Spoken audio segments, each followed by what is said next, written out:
Bom dia! Que a paz de Deus esteja com você neste novo dia que se inicia.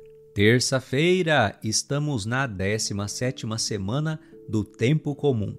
Hoje, bênção para acalmar os nervos. Tá precisando dessa bênção? Muitas pessoas estão, hein? Prepare-se aí para rezar junto com o Padre. Olha, hoje eu quero mandar o meu abraço com muito carinho para o povo da cidade de Presidente Médici, em Rondônia. Deus abençoe vocês aí de Presidente Médici, que estão rezando junto com o Padre Alessandro Bob, então todos os dias, a bênção do dia, e tem acompanhado nosso trabalho de evangelização. Que alegria! Um grande abraço aí para vocês, tá bom? Olha, tamo junto na missão de evangelizar. Evangelho de hoje, Mateus capítulo 13, versículos 36 a 43. Naquele tempo, Jesus deixou as multidões e foi para casa. Seus discípulos aproximaram-se dele e disseram: "Explica-nos a parábola do joio."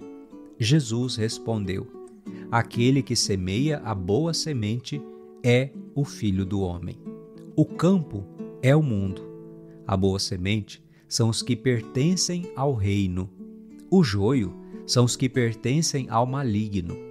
O inimigo que semeou o joio é o diabo. A colheita é o fim dos tempos. Os ceifadores são os anjos. Como o joio é recolhido e queimado ao fogo, assim também acontecerá no fim dos tempos. O Filho do Homem enviará os seus anjos e eles retirarão do seu reino todos os que fazem outros pecar e os que praticam o mal, e depois os lançarão na fornalha de fogo. Ali haverá choro e ranger de dentes. Então os justos brilharão como o sol no reino de seu Pai. Quem tem ouvidos, ouça." Palavra da salvação, glória a vós, Senhor. Filhos e filhas, continuamos no capítulo 13 de São Mateus. Hoje o trecho onde Jesus explica aos discípulos a parábola do joio e do trigo. Um dos ensinamentos que Jesus quis dar aos discípulos e também a nós hoje, que somos os seus discípulos, é que não devemos nos precipitar em julgar e querer fazer justiça do nosso jeito, a partir dos nossos critérios, como se diz no popular, né? É fazer justiça com as próprias mãos. E cá para nós, é tão difícil colocar esse mandamento em prática. E por quê? Porque a gente parece que está julgando o tempo todo, né? Às vezes não com a palavra, com a língua, mas no pensamento. Quando a gente vê, a gente já está ali julgando, classificando as pessoas. Esse aqui é bom, aquele ali é mau. Esse aqui é de Deus, aquele lá não é de Deus não. Mas o problema é que a gente não só julga, mas às vezes a gente já quer ir lá e arrancar o joio, né? Com as nossas próprias mãos. Mas no caso desta parábola, o que Jesus fala, o que Jesus ensina? Não.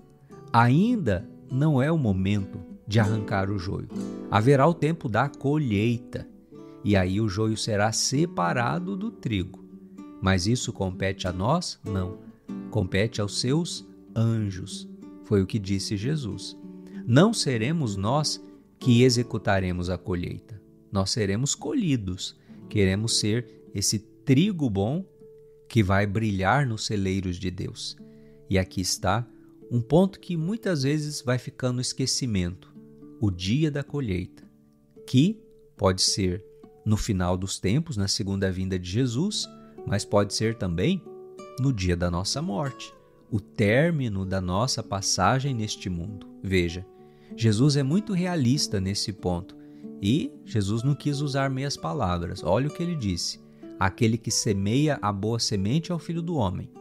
O campo é o mundo. A boa semente são os que pertencem ao reino. O joio são os que pertencem ao maligno. O inimigo que semeou o joio é o diabo. A colheita é o fim dos tempos. Os ceifadores são os anjos. Como o joio é recolhido e queimado ao fogo, assim acontecerá no fim dos tempos. Filhos e filhas, essas palavras de Jesus não são para gerar pavor, pânico, mas Jesus fala no sentido de nós estarmos sempre em vigilância, estarmos preparados. Haverá um momento em que, sim, prestaremos conta da nossa vida diante de Deus, diante do justo juiz.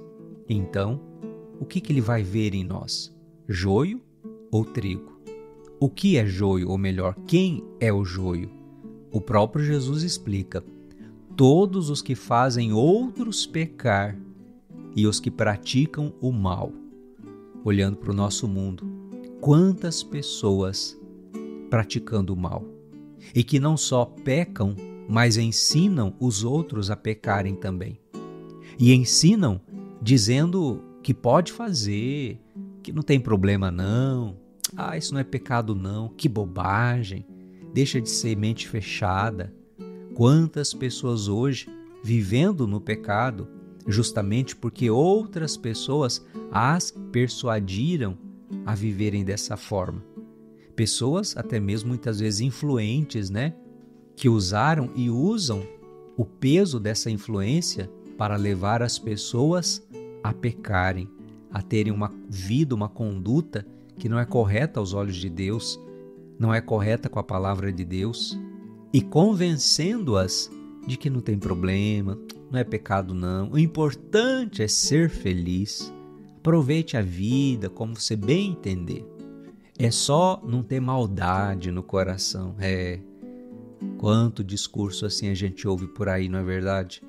Há todo um sistema, infelizmente, social que leva as pessoas a viverem no pecado como se nada fosse, como se fosse muito normal. E a pessoa se acostuma com o pecado. Se acostuma tanto que ela se convence que aquilo não é pecado. É normal, todo mundo faz, o que tem? Mas olha, quando a gente tem a luz de Deus dentro de nós, quando nós permitimos que a luz divina vá iluminando a nossa vida, a gente vai tomando consciência, a gente vai permitindo que a verdade da palavra de Deus vá desvelando a nossa alma e nos mostrando aquilo que é e aquilo que não é correto aos olhos de Deus. E não tenha dúvida, aquilo que não é correto aos olhos de Deus só traz infelicidade e vazio. As pessoas podem até aparentar algo que na verdade elas não são. Podem até aparentar uma alegria ou felicidade falsas, mas por dentro elas sabem o quanto são infelizes. Essa explicação que Jesus faz hoje da parábola do joio e do trigo nos faz compreender também que cada um de nós pode trazer dentro de si essa mistura de joio e de trigo. As marcas do pecado original ainda podem nos fazer cultivar joio dentro de nós. Mesmo a gente sendo trigo, lutando para ser trigo de Deus, mesmo seguindo pelo caminho da fé na igreja, a conversão, o crescimento nas virtudes, na santidade, é na vivência da palavra, é combatendo os joios aqui ou ali que vão aparecendo dentro de nós. Mas, creia, Deus é contigo e Ele é quem te sustenta com a sua graça e com a sua misericórdia, te fazendo a cada dia vencer o mal e progredir no caminho da fé, no caminho do bem. Vamos rezar. A nossa proteção está no nome do Senhor, que fez o céu e a terra. Pai das misericórdias e Deus de toda consolação, em oração, Senhor, nos colocamos na vossa presença e hoje nós queremos implorar a vossa bênção sobre este filho, esta filha que reza comigo, especialmente essa pessoa que tem andado nervosa. Tocai, Senhor, esta pessoa que tem sido tomada pelo nervosismo, por vezes pela raiva, pela irritação. Vem, Senhor, com teu poder e com a tua misericórdia, acalmar os nervos desta pessoa. Tocai a sua mente, tocai a sua alma, tocai as suas emoções, tocai todo o seu físico, derramando bênçãos de cura e acalmando de todo o nervosismo. mãos ensanguentadas de Jesus, mãos feridas lá na cruz. Vem tocar nesta pessoa, acalmando e libertando do nervosismo. Vem, Senhor Jesus. E que desça sobre você esta bênção do Deus de infinito amor, Ele que é Pai e Filho e Espírito Santo. Amém, amém, amém. Eu deixo para você o meu abraço com muito carinho.